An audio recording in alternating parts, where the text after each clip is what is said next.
The agency overseeing enforcement of the recent Texas anti-trans law is seeing staff quit over these new rules. Now, under the new law, the Texas Department of Family and Protective Services has been tasked with investigating families of transgender children in order to assure that they have received no gender-affirming health care, and that families who aid their children in getting such care are guilty of child abuse. So understand that this is a disastrous law.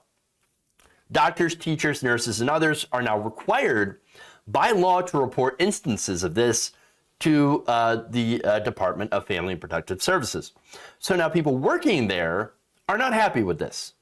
Now, on the outside, Greg Abbott and his administration, they're defending the policy. They're saying, oh, we're just protecting children. We're all about protecting the children. Unless they're trans, then we're not going to protect the children.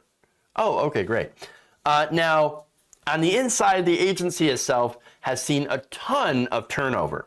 Now, one worker, for example, Morgan Davis, a transgender man, joined the welfare agency as an investigator to be an advocate like the one he had never had growing up. Instead, well, until he quit, he was stuck investigating the very people that he had been wanting to advocate for. His supervisors had first offered to reassign some cases that were sent to him involving this law.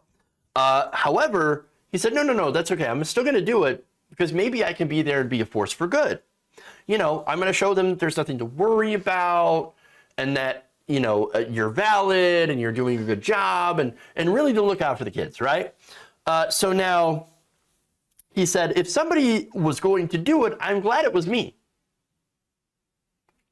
Now the report, this is from the Texas Tribune, said he hoped that it would be reassuring to the family to see a transgender man doing this investigation. Now the family's lawyer of one of the families that he had been sent to investigate did not see it that way. In fact, here's what the lawyer said, quote, I know your intentions are good, but by walking in that door as a representative for your state, you're saying, in a sense, that you condone this, that you agree with this. So now, Davis responded by saying, or telling the Tribune, quote, it hit me like a thunderbolt. It's true. By me being there for even a split second, a child could think that they've done something wrong. Davis resigned shortly after. Since the directive went into effect, each member of his 4-person unit has also put in their notices as well. So you're already seeing some pretty big resignations. In fact, more than half a dozen child abuse investigators had talked to the Texas Tribune and said that they have either resigned or are actively looking for another job as a result of what Greg Abbott had done. The employees, most of whom spoke on the condition of anonymity, say that they feel conflicted over this law, unwilling to undertake what they see as discriminatory investigations and critical of the agency's internal response to requests for guidance, but haunted by what a mass exodus of experienced child abuse investigators would mean for the state's most vulnerable children. So understand that there is no real, there's no good outcome here. So either you stay and do your job, but end up doing harm to the trans community, or leave and do harm to other children that are suffering actual child abuse by not being able to do investigations. So that's horrible. In fact, one supervisor said, things are already slipping through the cracks. We will see investigations that get closed where interventions could have occurred. And children will die in Texas. Now that's it. That's the point. Understand, for the far right, for transgender youth, that's the outcome that they're looking for.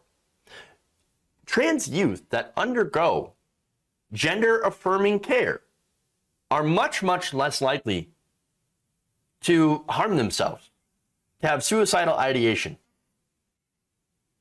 They grow up healthier, happier. But when they're denied this care, again, denied being who they are, then yes, that does increase instances and likelihood of them taking their own lives. That is killing children. You are killing children, trans children, but I guess they don't care. I guess they don't actually care unless that child is either unborn or cis and white. And that's really it, is what it is. So now, look, here's the thing. So the gender-affirming care, before I get too far, let me just point out what that is. Now, people conflate that with surgery, right? No, gender-affirming care really means using things as simple as using a child's name that they have chosen and their pronouns that they have chosen. So he, her, he, him. Or she, her, he, him, they, them. Okay? And, by the way, as far as medical stuff goes, reversible hormones and reversible puberty blockers. And so understand that there is no long-term harm being caused by this. These are completely reversible things. Now, you know what isn't reversible? Puberty. Male puberty for transgender women, for example, not reversible. Irreversible. Very, very difficult. And so you can't undo a lot of these changes, which is devastating to the mental health and well-being of a trans person as they grow up. And on that, gender-affirming care has been endorsed by all the major medical associations as the proper treatment for gender dysphoria. The distress somebody can feel when they're assigned sex does not align with their gender identity. So there's a mischaracterization here.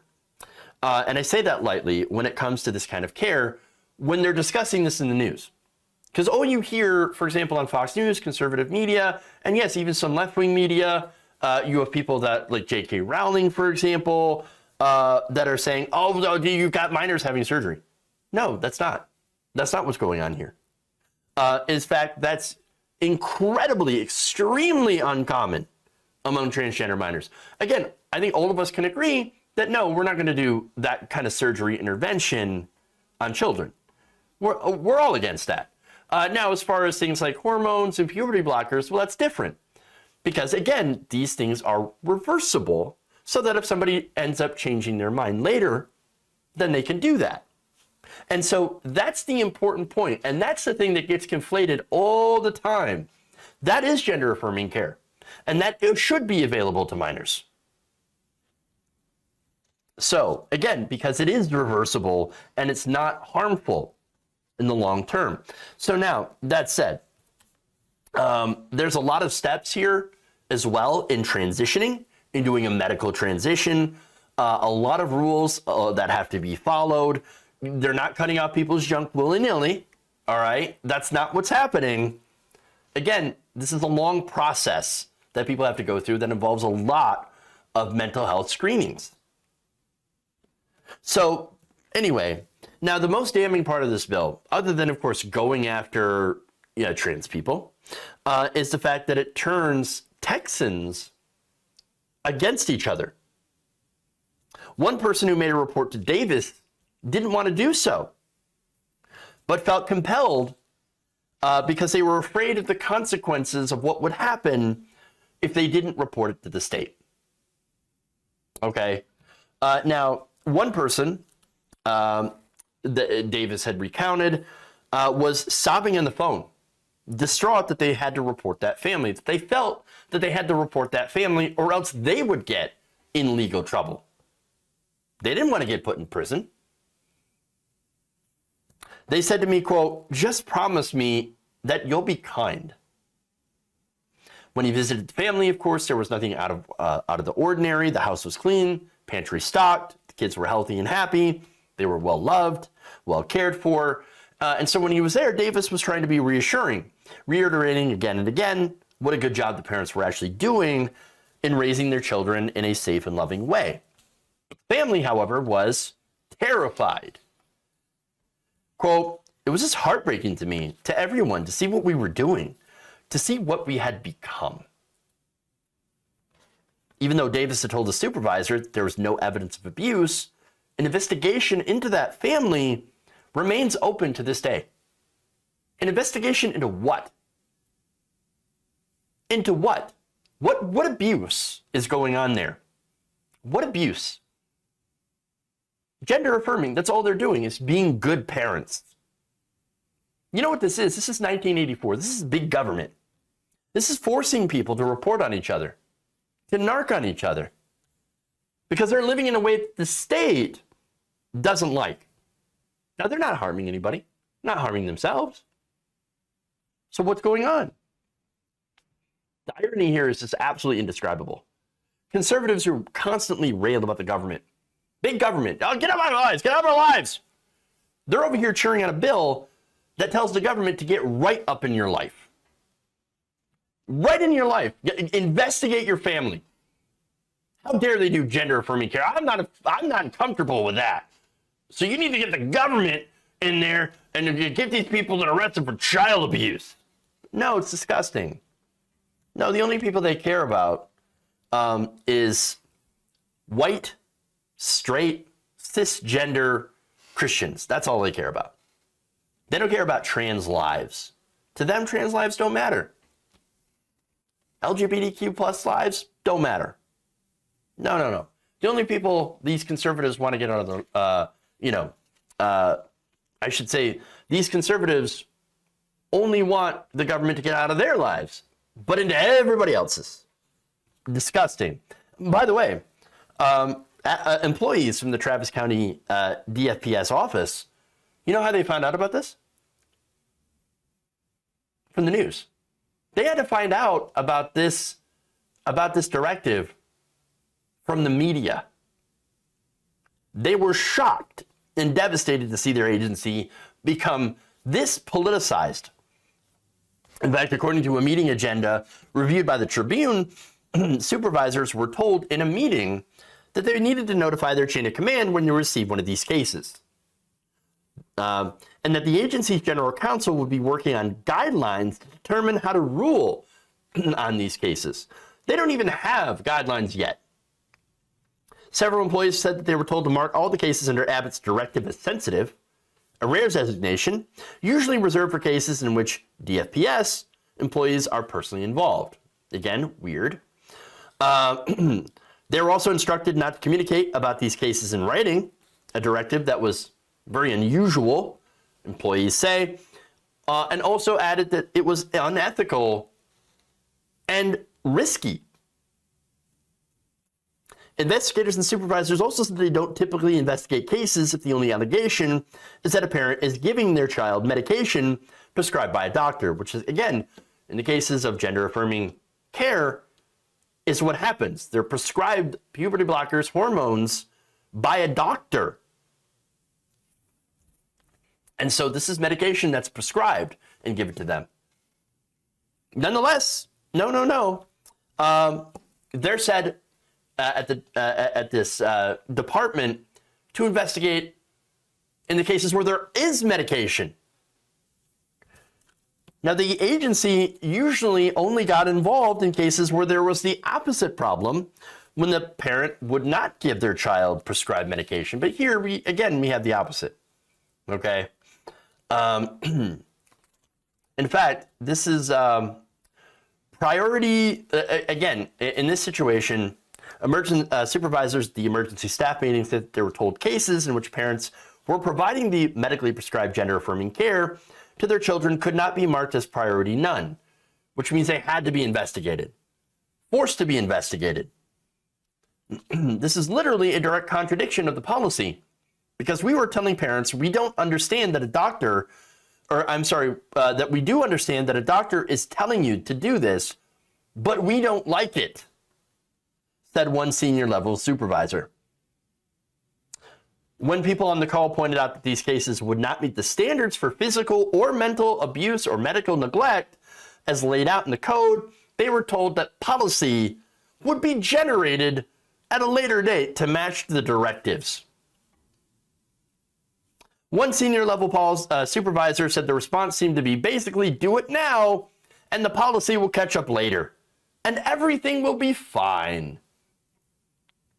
No, everything will not be fine, because consider the families that will suffer.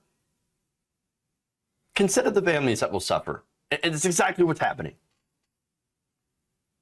Now, as I mentioned, resignation. There's been resignations, there's more small acts of resistance, and this is the silver lining in this story, in a very, very dark story indeed.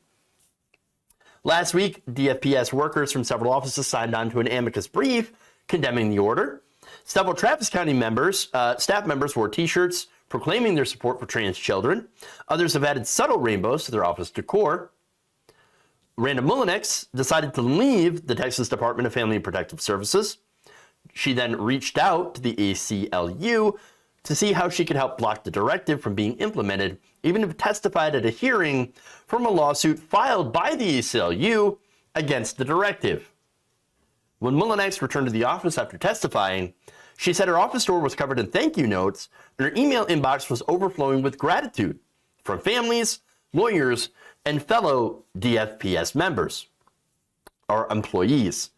And while she appreciated that outpouring of support, she also, again, felt terrible because she was resigning. Because aside from all of this, the DFPS, like a lot of these agencies all over the country, overworked, understaffed, underfunded. In fact, here's what she said. I understood that things were going to get worse with me leaving. I'm leaving behind cases that have been reassigned 2 or 3 times and bounced around from supervisor to supervisor. But then added, do I trade my ethics and my morality?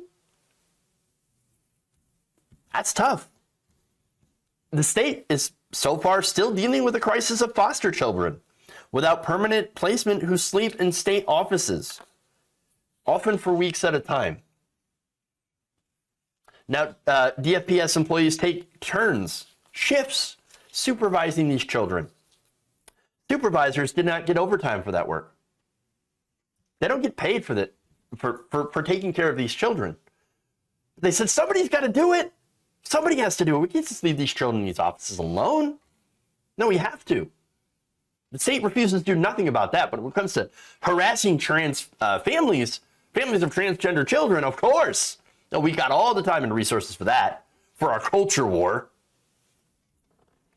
And in addition to their existing, often overwhelming job duties, investigating some of the most heartbreaking and challenging cases of abuse and neglect, several employees said investigators at the Travis County office are often getting assigned 5 to 7 new cases a week, more than double what they say is recommended as a best practice, on top of an already gigantic pile of open cases. One senior level supervisor said, it's a very scary time here right now. You never know what you're going to come into the next day. If someone else is going to leave and you're going to have another 20 cases to reassign, or you're going to have to cover another unit because their supervisor left. And employees say they know better than anyone the potential consequence of overloaded investigators. Quote, they're letting go so many years of experience walk out the door, said another supervisor. And the ones who will leave are the ones who stand their ground and do the right thing. Once all those good staff leave, who will be left? I mean, and that's the other thing. That's just heartbreaking. Again, all credit to the people standing up against this piece of shit law. But then, who's going to take care of the children who are being abused as well? And that makes me worry. When those good people are gone, who's going to come in to replace them? Who's going to work for an agency like that pushes this, that investigates trans families just for doing gender-affirming care? That's disturbing. I feel for the children not only being exposed to this horrible treatment by the state, simply for being transgender and their families, but then you also for the kids who are losing out on help. Because so many people are forced to choose between doing their jobs, and this job that, again, includes now investigating families for doing nothing wrong because of Greg Abbott, or standing up for their morality against that and standing for trans children. Either way, you have children in the middle who are going to suffer as a result for this. More suffering that is absolutely needless, only in order to help Greg Abbott fight the culture wars so he can get reelected. So he can just be, even more disgusting and hateful and bigoted to get more Republican votes. It's absolute cruelty. Disgusting. Again, you're investigating good people whose only crime was being a supportive and loving parent to a transgender youth. But apparently being a good parent is not allowed in Texas.